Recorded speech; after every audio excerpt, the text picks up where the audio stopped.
Anthony Beyond from Mission Start Podcast. Let's see. So by the time you listen to this, it's a week before Fanime and other conventions that might be happening in that weekend, and I'm pretty sure majority of you are either stressing out or really excited for the next week. Anyways, with me tonight is Manny, aka the cosplay guy, with us, Hey, what's up, everyone? and tonight we're gonna talk about his adventures at Anime St. Louis. So Manny, was this your first time to Anime St. Louis? No, actually, it wasn't. Although, interesting fact, this is my second time, by the way, but interesting fact, last year was my first time not only going to Anime St. Louis, last year around April-ish, that is, but it was also my first anime convention or cosplay convention for that matter. So it definitely, struck a personal chord with me going the second time round. Oh wow, I see. I gotcha. Yeah. Wow. How different was it this time around than it was last year? Well, honestly, it's kind of like that saying, they say that no matter how big, like panel-wise or guest-wise, any convention will be, it'll never be as big as your first con. And some people say that goes even as far as, like, let's say going to, like, I don't know, Anime Central here in Chicago, Illinois. But for me, Anime St. Louis this year, it definitely was big. I think maybe for me it was a little bit bigger than the first time just because I was more familiar with what to expect, and because I knew what to expect, I definitely managed my time a lot better too. Rather than spending like an hour in the anime room just watching anime, it's like I knew, oh wait, there's other panels too, and Mm-hmm. you can watch anime on your own time. So Mm-hmm.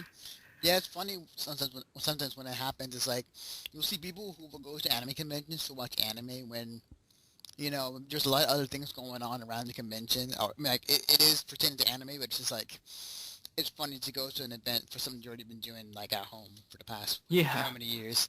But that's cool. So when so was the location still the same, or did they move it or? Oh yeah, it was definitely the same. It's funny how they call it Anime St. Louis because technically it's held in a place called Collinsville, Illinois, Hmm, which is like 30 minutes outside of St. Louis. So technically it's in the Illinois, state itself. right. And because of that, they also have different rules there. Like, for example, you won't see things like hentai at this at this convention, or, those questionable 18 and plus. I mean, they do have 18 and plus panels, but there's some content that you just won't see there. And again, that has to do with the laws and regulations of the state of Illinois versus, like, let's say the state of Missouri, where if you see some panels in St. Louis or Missouri, I mean, Kansas City, but on the Missouri side, you might see things that you don't see elsewhere. So Wow. that's So where things can get interesting. so the city laws forbid like hentai being shown at the convention? Yeah, because it falls under the category of pornography. And, correct me if I'm wrong, any of our viewers who are, lawyers or current JD students in the law programs of Illinois. But from my understanding, and especially talking with like the staff and the fans or people who live there, the rules is definitely not pornography, especially with hentai, because sometimes that gets kind of weird, especially like with the age of the characters in there. So then it's almost like, what's going on here? Yeah, So it's funny how that works out too. It's like for some odd reason, and this is not just in hentai, but just in anime in general. It's like the younger they are, the more mature they look. yeah. The more mature they look, the younger they look. It's like it's like what's up, Japan? Anyways, Hence the lolly. But yeah. yes. Um, so what were some of the things you noticed when you first got there? Let's see. Like this year round versus last year's Anime St. Louis. Oh yeah, like what were some of the things that you noticed this time around that you didn't notice last time? Well, I think definitely last time I was kind of overwhelmed with the whole registration process because if you go into the venue itself, you'll notice that there's kind of like this, how do you say, like L-shaped hallway Hmm. where at the very corner of the L, that's where the main registration is. And if you think about it, in an L shape, you have two sides coming in that one corner. So one side you would think would be designated for pre-registration, and the other half would be designated for just regular. Well, the year that I went, which was last year, they made it all on the one side, so you have like a whole hallway like congested just for registration. But this year they thought it out and they decided, yeah, we'll just do pre-reg on one side of the L and then do regular registration on the other side of the L. So then that way pre-reg isn't clustered with who knows what. And what's really cool is this year, also going for the first time as press, they actually had a separate like media booth aside from the pre-reg people. Mm-hmm. And usually most conventions I go to, like I'll have to stand in line for the pre-reg and be like, oh yeah, we're here with media. And they're like, oh, okay, we'll hook you up. But this one, they're like, oh no, we have a special corner just for you guys. So Awesome, definitely. yeah. I would assume that that was it was pretty clear. Any lines per se, like you didn't have no issues getting your badge. Yeah, yeah. And then in terms of event-wise, I think also too, last year being my first con, like I can't even recall who the like guest attendees were, but this year, like I definitely knew immediately. For example, Matt Mercer, the guy who voices Leon S. Kennedy from Resident Evil, Nice. and also Crom from Fire Emblem. But anyways, he was definitely there, and I was not only stoked just to see him, but my best friend here in Colombia, his name's Corey. Unfortunately, he couldn't go because he had Russian classes on weekends. Yeah, can you believe that? Russian on weekends. And that's what I told Matt. I'm like, dude, I'm here to get your autograph for my best friend. And what's so cool is I asked Matt, can you sign this, like, but signing it to my best friend's name, so then that way it's just to him and, it's unique. And he's like, of course, man. He's like, why wasn't your friend here? I'm like, well, he's taking Russian courses. And Matt's like, tell him next time to skip and come see me instead. So definitely a really cool guy. And you know what's so cool? Like, are you familiar with the character Leon from Resident Evil? Yes. Like how he has that like kind of bowl haircut and he's like all like kind of quiet but yet tough guy. Mm-hmm. Like Matt looks exactly like that. It's creepy. Like his hair is almost identical, like, except his is brown and it's not like sandy blonde like Leon. But he's like, that's totally coincidence. It's not like I was one of those method actors where like I have to look like the guy, So it was definitely interesting. Awesome. Yeah. So So I forgot to ask, like, set up the kind of location to where it's at. As far as like what the hotel or what the event is being held at. Kind of where it's location wise. Kind of set up the scene as it were. Sure, sure. So, what was interesting about this particular convention is at the same time, like I'd say maybe in around July, they have another con at the same venue. It's called Natsucon, Hmm. and that's supposed to mean like fall con.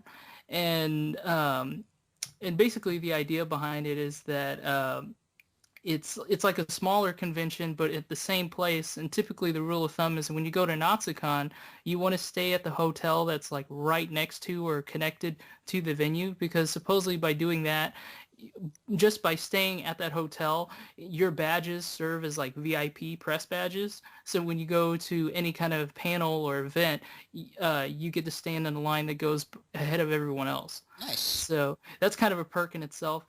Otherwise, at events like Anime St. Louis, they don't quite do that. But frankly, I kind of like it that way because then there's more of an even playing field.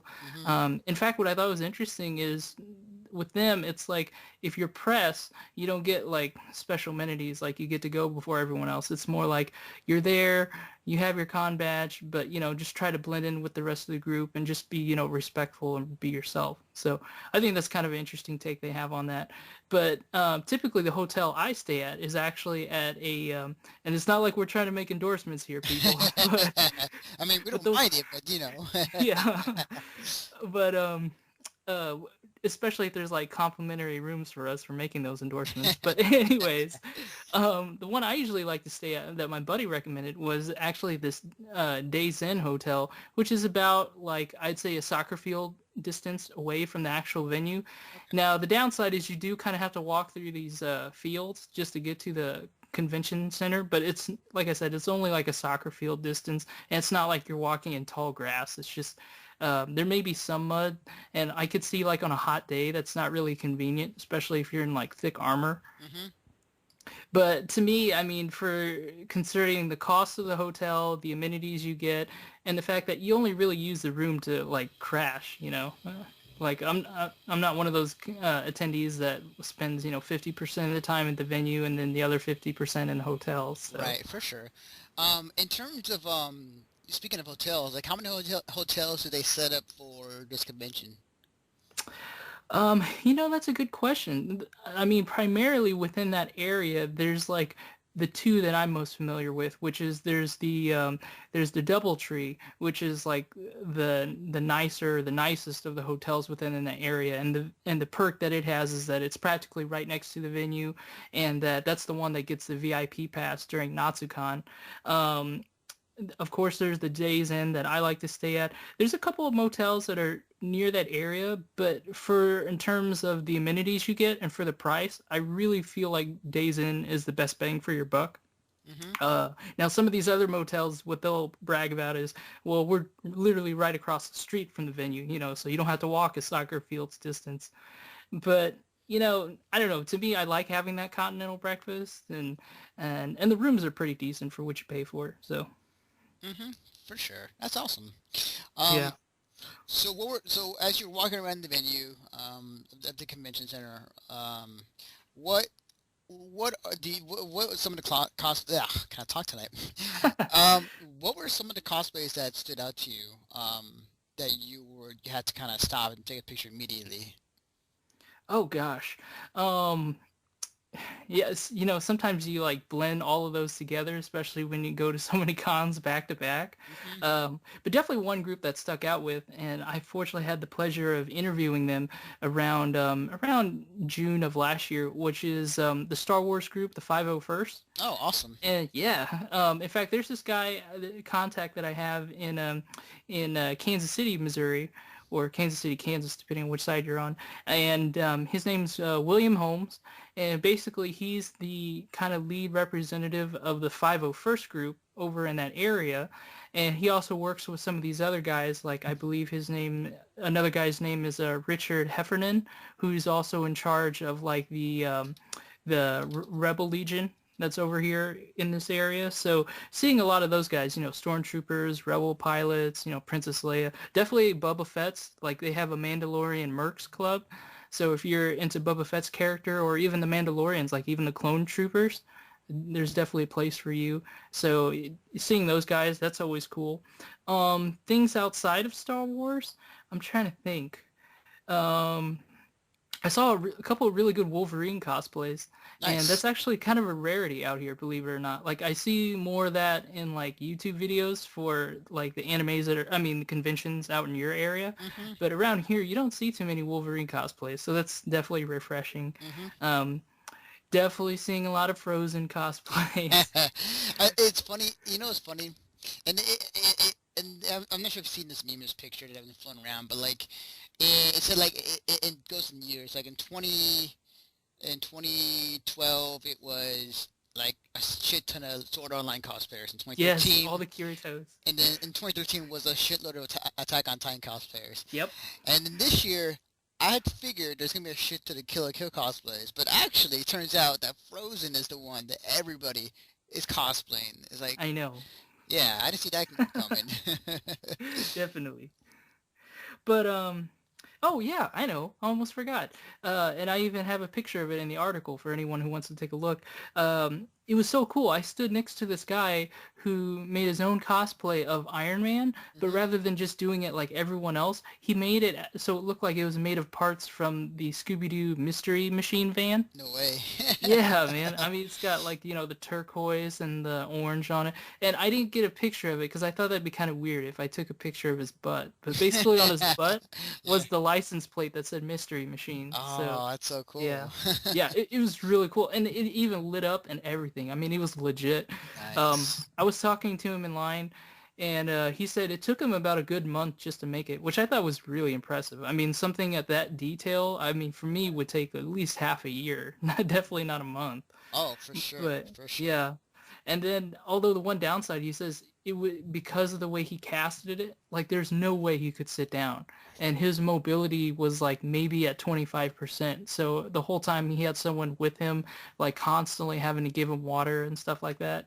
I can't imagine how you would go to the bathroom. Exactly, man. Yep. Oh man, the things we do for cosplay. um, Yeah. so what were some of the events you were able to check out when you were there? Oh, geez. Well, are you familiar with the voice acting group Team Four Star? You do this like Dragon Ball Z unabridged. I am sort of, yes. Oh, okay.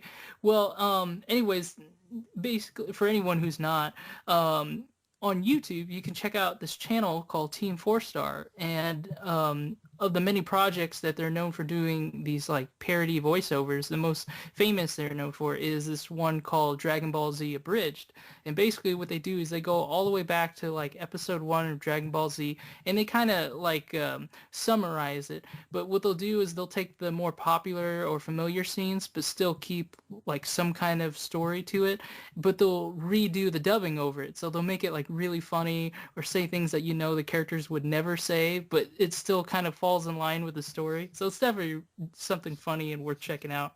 But in particular, one of the voice actors in that group, his name is Little Karibo, and he's known for having branched off and done his own series called what do you call that? Oh man, I almost forgot.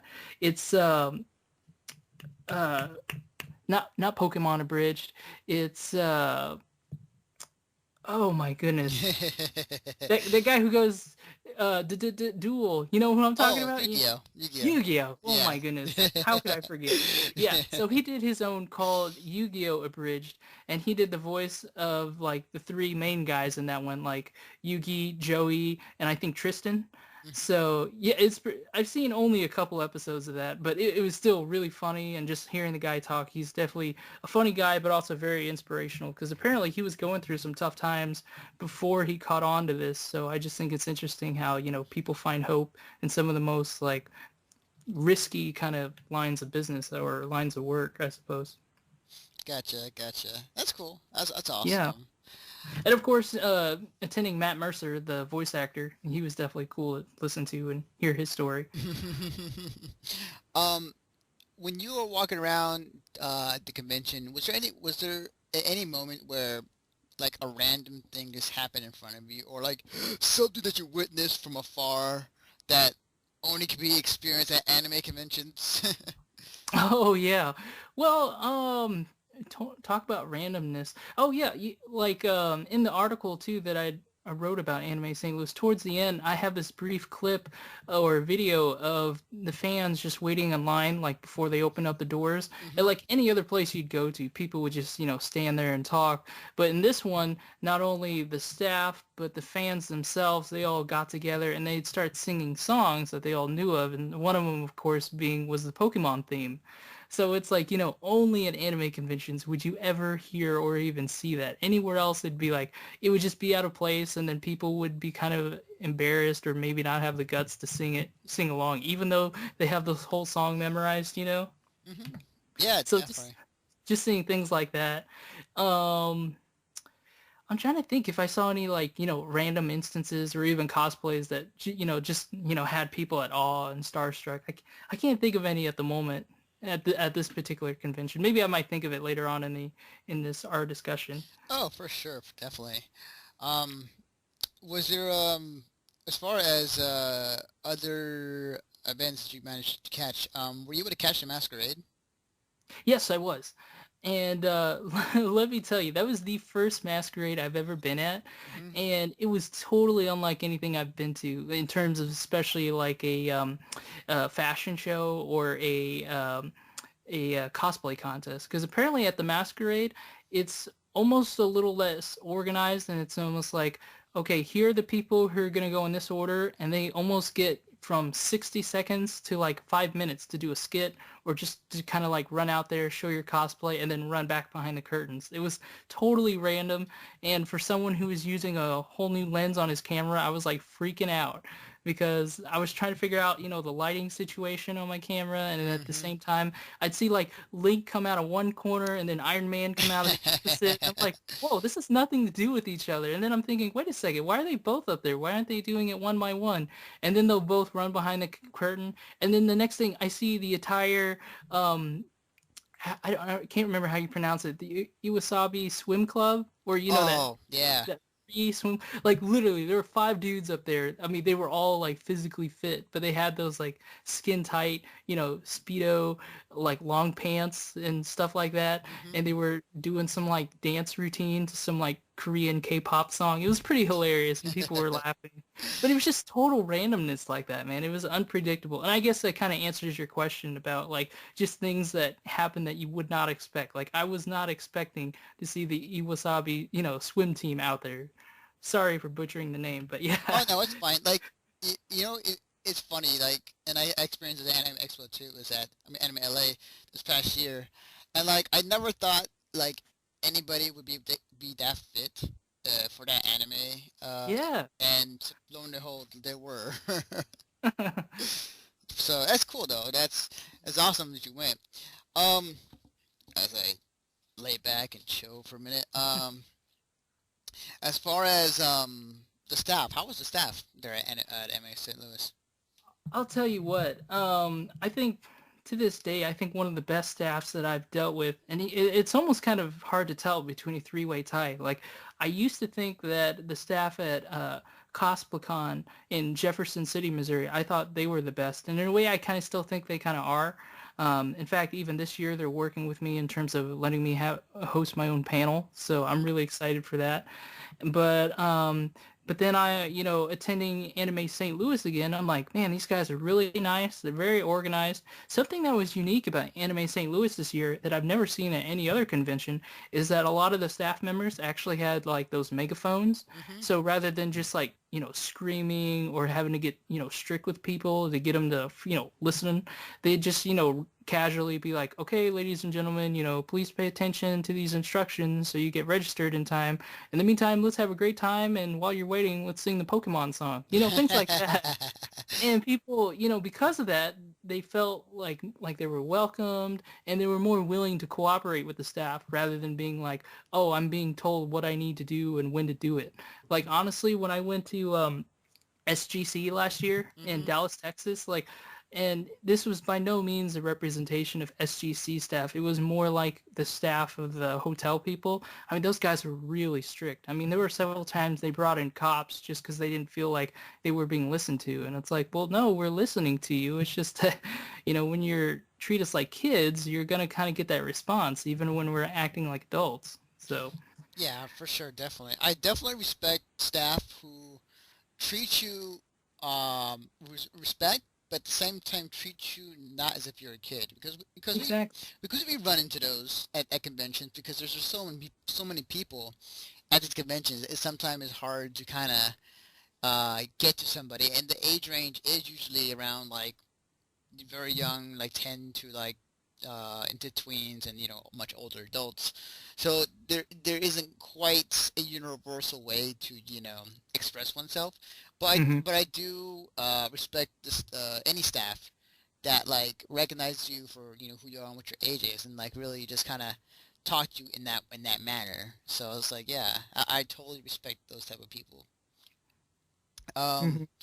so it was for three days, correct? Uh, yeah, Friday, Saturday, and Sunday. Yeah. What were the prices as far as when it comes to registration? That's a good question. I think typically, Anime St. Louis is like most folks, if you pre-register within a year in advance, you can probably get a decent, $10 to $20 off. So we're talking maybe $35 for the entire weekend. Hmm. That's if you pre-reg. Otherwise, if you get closer to like even the day of, we're talking maybe $45 for the entire weekend. That's really good. That's really good. Yeah. Yeah.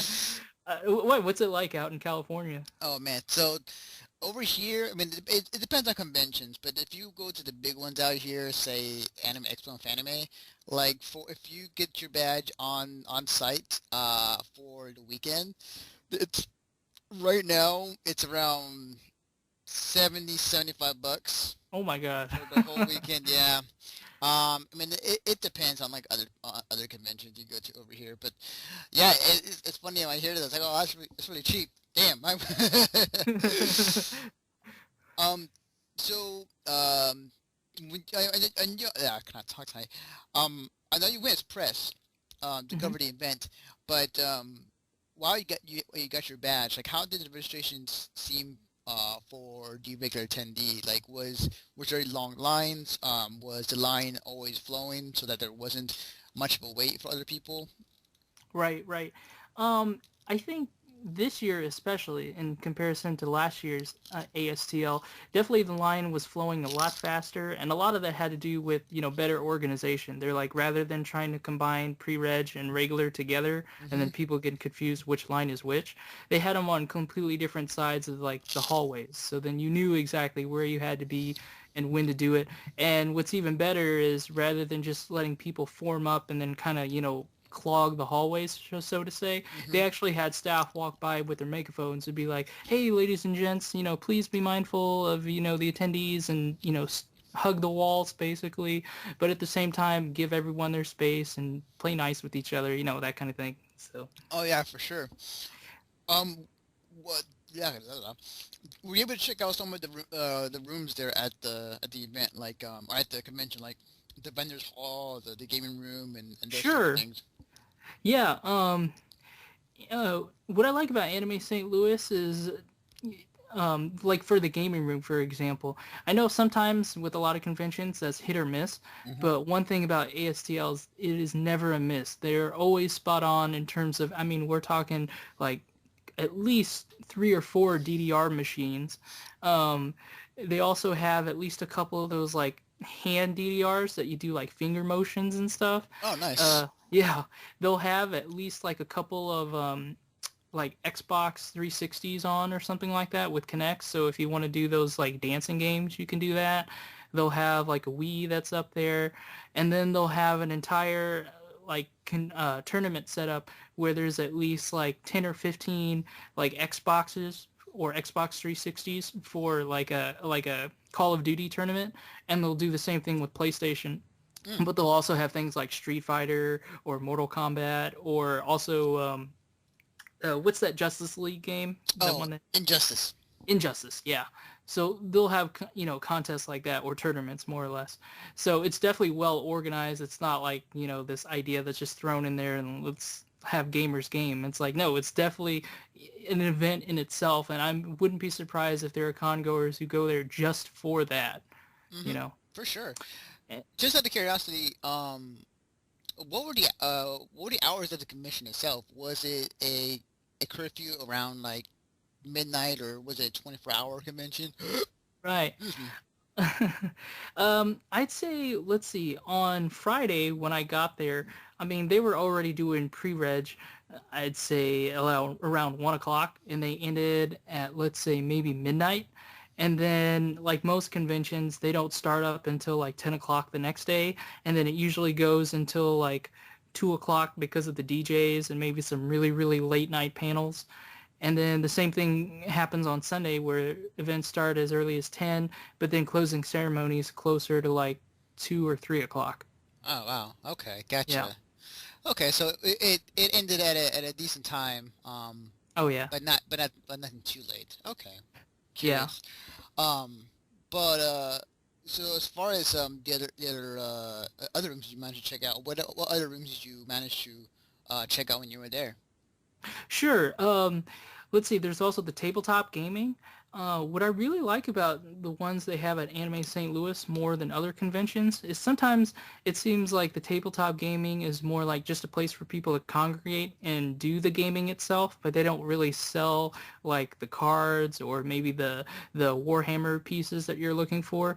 But Hmm. at ASTL, I mean, they'll have like vendors there designated just for that. And if you think about it, that makes sense because now it's like all right, maybe I forgot I left my cards or my pieces at home. And I don't know why you would do that, but if accidentally you did, you can like buy some on the spot right there, so that way you don't feel totally left out. Also, if you're entirely new to the game and maybe your best friend's showing you how it's played and you're like, yeah, I really want to get into this. Now that's available to you, so you can buy some cards or some pieces, and then it makes the trip more memorable. So that's definitely cool. There's also the vendor's room, which is, it's always, good luck or bad luck, depending on what you find and what price. Right, right. My rule of thumb, personally, when it comes in the vendor room, I never buy the figures because you can always find them on eBay for like a fourth of the price and Mhm. brand new. And I know some people hate eBay, but I definitely think it's reasonable. I've never had bad interactions with that. Or you can do it on Amazon. Right. Um, but I think the best finds you can get really in the vendor room are Blu-rays and DVDs.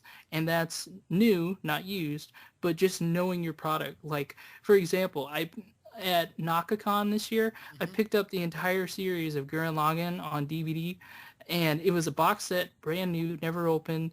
Um, and just the box set alone, I'm doing the research, the Blu-ray is over $500. That's Wow. ridiculous. The Wow. DVD set is over 300, and I picked up this complete box set, definitely legit, not some like Korean bootleg or something, and I only paid 75 for it. So I thought I made out like a bandit that day, Nice. and I'm so glad I picked up Gurren Lagann because I've never seen it before, and now I definitely Oh know it's a man. classic. Yes, yes. Gurren Lagann's one of those great animes. Yeah, Same company who did Kill la Kill, but like yes, yeah. definitely it is a great anime. You will definitely enjoy it. It's a long series, but it's worth it for sure. Hmm. Cool. Um, just out of curiosity, I mean, like, you may or may not know, but like, what was the size of the vendor's room? Like, if you were to judge or just kind of like guesstimate, like how big the room was. Right. So basically, they hold the vendor room, and this kind of seems like the trend at most conventions here in Missouri. They try to hold it in almost like a gymnasium size room. Mm-hmm. So then that way they could kind of split it down the middle and be like, all right, this half is strictly all our vendors selling products, clothing lines and that. And then the other half is the artist alley. Mm-hmm. And what's nice about that is so then that way if you or your friends need to split up, it's not like, oh, I'm going to this side of the building or I'm going over here or I'm going across the hallway. It's like we're all in one place. And then that way if you see something, you'd be like, hey, dude, check this out. Or it'd be like, hey, man, I want to get the sign. I'm going to get this drawn by this artist and then I'm going to have it signed by Matt Mercer, later on. Mm-hmm. So that's really cool. I like how they do that, and it seems to be the trend here in Missouri. Okay. Okay. That's awesome. In conjunction with the artist alley, where was the artist alley located in that big room? Was it like toward the back or toward the side of the room, or where exactly was Um, it? they really just kind of literally cut it in half where it's like they're side by side. Mm-hmm. So and what I like about that is it feels like there's equal representation of both groups. So it's not uh, like where they put the artist alley in the hallways or somewhere that's kind of like minuscule or where they won't get a lot of attention. Like they'll definitely get a lot of attention. And what's nice about it is uh, with the artist alley, they tend to give them more rooms in between each booth, so then that way people can kind of pile up and look at the artwork, as opposed to on the vendor side. I mean, they literally cram them like sardines. So it's like if I want to see that Doctor Who figure, I have to like fight my way through the crowd. Right, or like, right. For sure. That's cool. I like the idea. I definitely like the fact that they have a giant room, but they have it to where it's half or both sides are represented well. hmm Often too many times I've seen at anime conventions over here at least, is that uh, they would have these huge vendors hall, and sometimes they'll have artist alley, but like they're more toward the back of the room, or in some cases like in a completely different area of the convention or whatnot. And it's fine for what it is, but I do feel sometimes like the artist alley gets shafted in some ways because oh, of most definitely. yeah. But that's cool. That's awesome. I'm glad to hear that. Just out of curiosity, um, did you buy anything aside from what you bought already from the vendor's side? Did you buy anything from the artist alley side? Right. Um, I was looking at a couple of these like what do you call these like laminated like custom artwork of Bleach characters. I was Mm-hmm. thinking of picking up a couple of them for my sisters since Mm-hmm. they usually don't go on these trips with me. Mm-hmm. And I was looking at a couple and then I'm like, well, let me save my money and look at some other things, then I'll check back on it. And sure enough, it was one of those where it's like I should have bought it when I saw it because when I came back, it was gone. Yep. So I was like, doggone it. Mm-hmm. I definitely feel you, man. I definitely Hmm. feel you. Like I, I said it a few times on this podcast, or maybe in another podcast before, but like I walked into Fanime one year with about $500 in my pocket, and Wow. I came out broke after the Yeah, weekend. yeah. So yeah, I know how it feels. Hmm. But that's cool though. That's pretty awesome. Yeah. So as far as I'm trying to think of what else. Oh, so so as far as food, like what were the nearest places near the convention if you wanted to go get food? Mhm. Was walking like was the distance pretty far, or was it, a pretty short distance where you have to be too Mhm. worried about it, or what exactly? Describe it for me. Sure, sure. Well, what's really nice about Anime St. Louis, or really that Collinsville, Illinois area, is that outside of the venue, you have some fairly varied types of foods. Like you have this one place called Bandanas. It's like a barbecue joint. Mm-hmm. So if you want to get your BBQ on, you can. They also have a White Castle, which is usually the tradition I go to on Sundays Mm-hmm. because it's like, it's chill, and most people don't go to White Castle on Sunday. So when you go to order, it like comes out quickly. Um, Also, kind of a tradition that my friend and I, Corey, we always do is on Friday nights at every convention we go to, whether it's anime or not, we always order Domino's, to deliver, because that's just like something he started, and I've continued it since then with him, even by Nice. myself. I know that sounds bad. That's Domino's by yourself. How lonely. But no, I usually do that. Also, they have like a Mexican food place right outside of this convention center. So if mm, you want to, and I mean, this is like quality Mexican food, not like Taco Bell. But I do nice. love me some Taco Bell, so no Right. bash against that. Hmm. But yeah, they definitely have variety there. So Awesome. now in the convention itself, especially like in the what do you call the vendors room or artist alley, and this tends to be the trend here in Missouri, but they'll actually have like a like those quick stands like you would see at a football game where you can go up and order like nachos, hamburgers, and hot dogs. And typically those are definitely a hit or miss, more so miss than hit, and usually pay like twice as much than you would in the real world. But that's what happens at a convention. Hmm. But I'll tell you what, at NakaCon in Kansas City, I had the best chicken strips ever. And I rarely eat chicken strips because it's usually like they're too greasy or they're not crunchy enough. But I mean, these were perfect, and they were sitting on the shelf. So you would immediately think, oh, those can't possibly be good, Manny. I'm like, no, these are heavenly. Bite into one. That's awesome. I never ran to a convention where it's like if they have food at the convention and it's actually good. I never ran into that yet. But Hmm. next time I'm in the area, you got to show me so I can Yeah. taste this food that you describe. Yeah. But that's cool. That's pretty awesome. Mhm. As far as trying to think of what else was there that I want to talk about. Um, do. What what are your overall thoughts of the convention, or what are some of the things that you feel that they could improve upon? Improve upon? Um, well, see, that's actually kind of hard with Anime St. Louis, and I'm not saying because it's like damn near perfect, but Hmm. it's just like they do a lot of great things and they do it right. Like I think one of the biggest issues at conventions, like I've been to some where the DJs, it's like they all play one style of music, and one particular popular style is like hard style. And I have nothing against hard style, but when you're playing like bouncing to music that's like 160 beats per minute, I mean that's like jumping the whole time, and trying to do that for 4 hours is pretty intense. Like some people will be like, well, that's a normal rave, dude. I'm like, no, a normal rave should have varied music from like trance to hard style to drum and bass, really mix it up, so then that way all styles are represented and people can enjoy it. Hmm. So, but no, Anime St. Louis has got it down. Although I'll tell you what, I guess kind of something to improve on. Oh, and it was totally unexpected to answer that earlier question you had asked me.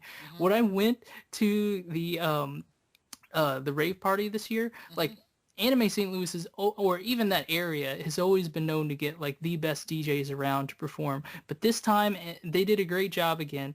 But this time I don't know why, but it's like they decided to almost have like a shirtless party where everyone who went in there just like took their shirts off. No way. Yeah, but don't worry, like girls were still clothed, but like almost like just tank top kind of things. But the guys though, it was like, what are you trying to be, that swim club again? Only this time they weren't all exactly fit. But what's Yes. even worse is, like con rule number 6, unless you're cosplaying as Godzilla, there's no reason for your body or breath to smell like his. And unfortunately, as soon as I didn't even have to walk into that room, and I just got a whiff of like con funk, and I almost threw up in my mouth. It was so bad, Anthony. I wish it was just like, and then I saw guys coming out in like these gas masks because it's part of their cosplay, but then they came out without shirts on and they just reeked of BO, and I'm like, there's no way I'm going in there. Damn, I can only imagine the guy to girl ratio was about 70-20 split. Something like that, man. It was a load of skinless bodies or shirtless bodies, 'cause skinless, ew. But yeah, shirtless bodies, and it was con funk all over, man. It was just like, ugh.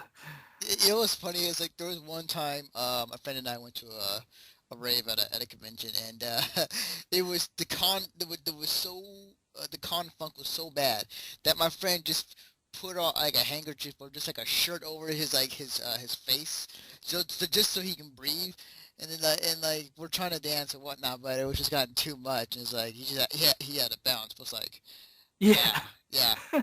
Wow. um, that's crazy though. Okay.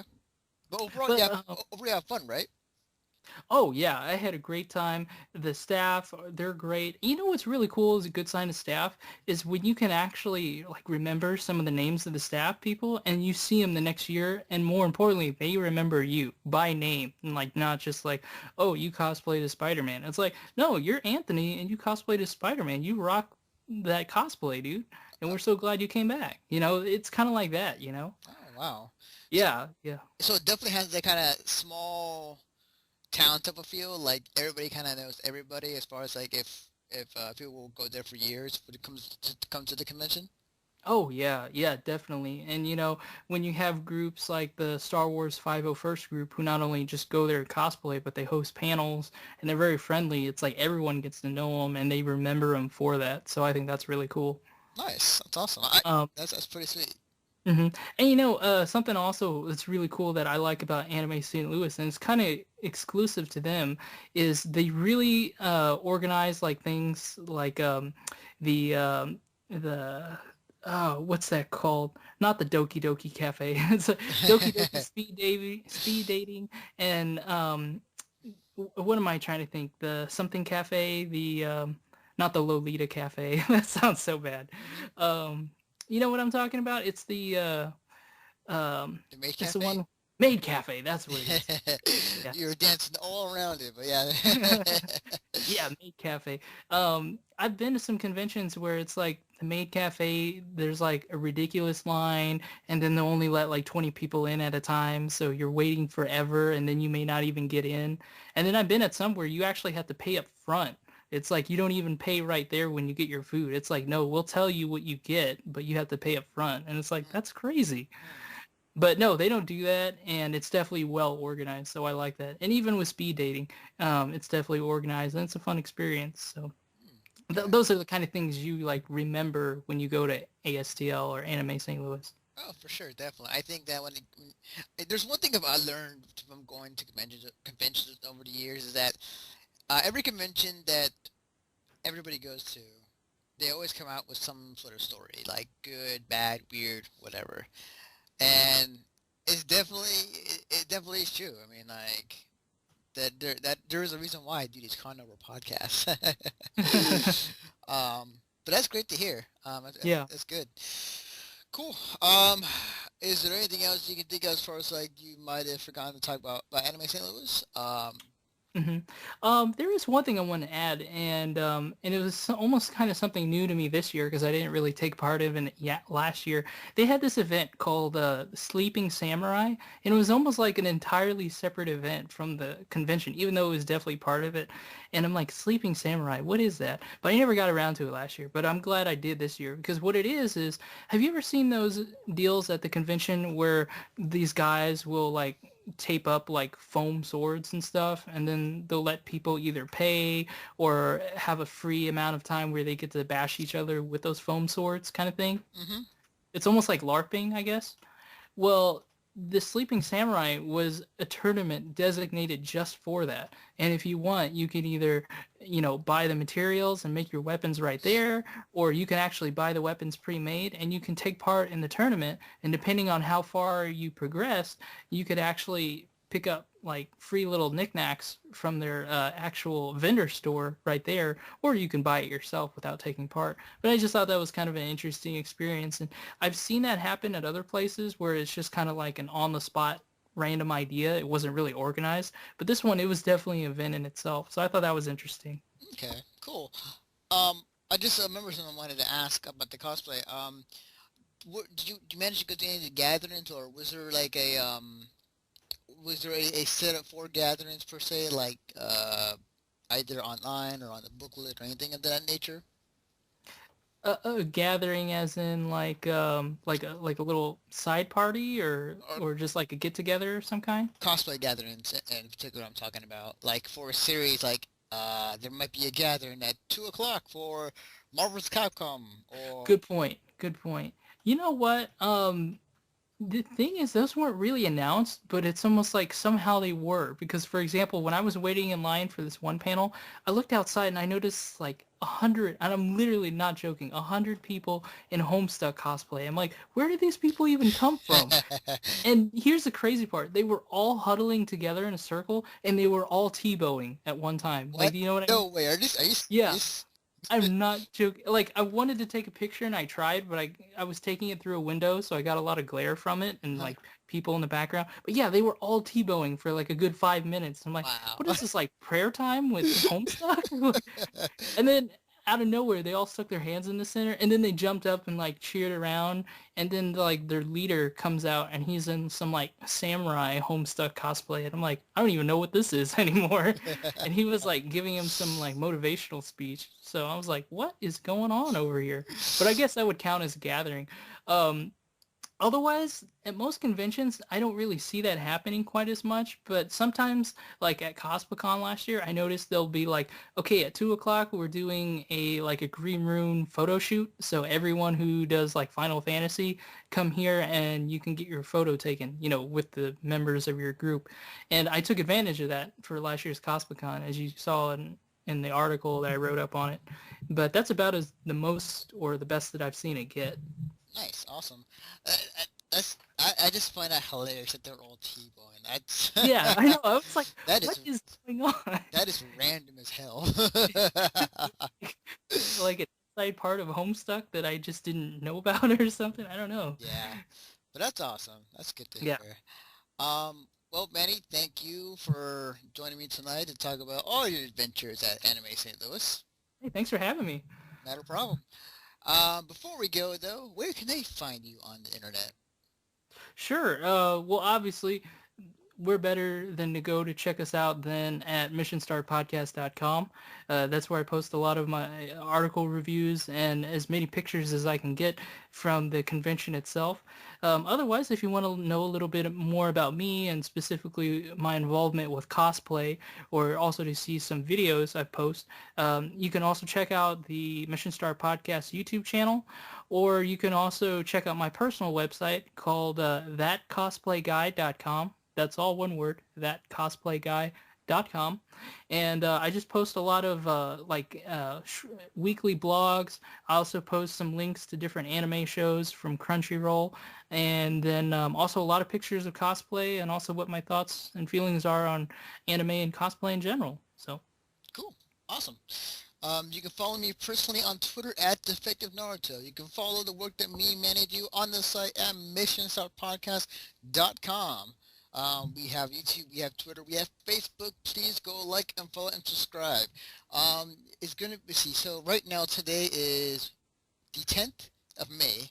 And by the time you listen to this, it'll actually be a week before Fanime. So, as many of you are pretty much aware that some of us are going to be at Fanime and we'll be there taking coverage, videos and pictures wise, as well as other things.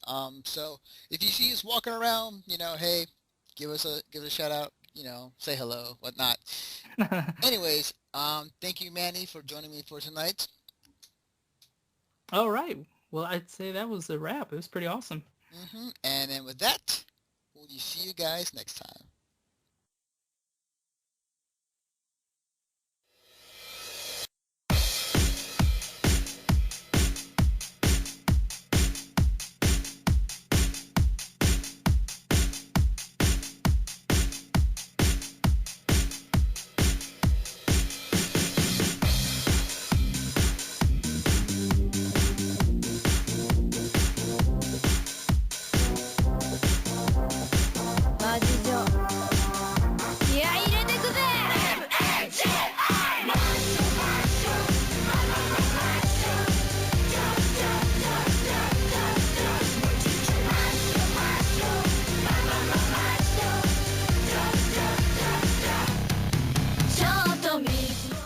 Hello, everybody. This is Anthony Bionis from Mission Start Podcast, and if you enjoy listening to us, not only on the website but also on iTunes, be sure to check us out on Stitcher as well. Stitcher is an iPhone, Android app, also on other smartphones. You can download for free. And also registration is for free too. It's an app that you can listen to any podcast that is on there without ever downloading a file. When you register with Stitcher, be sure to put in promo code Mission Start or Conover or both, and you get to automatically be entered into a $100 prize every month from Stitcher. So be sure to check us out, support us, and we'll support you guys.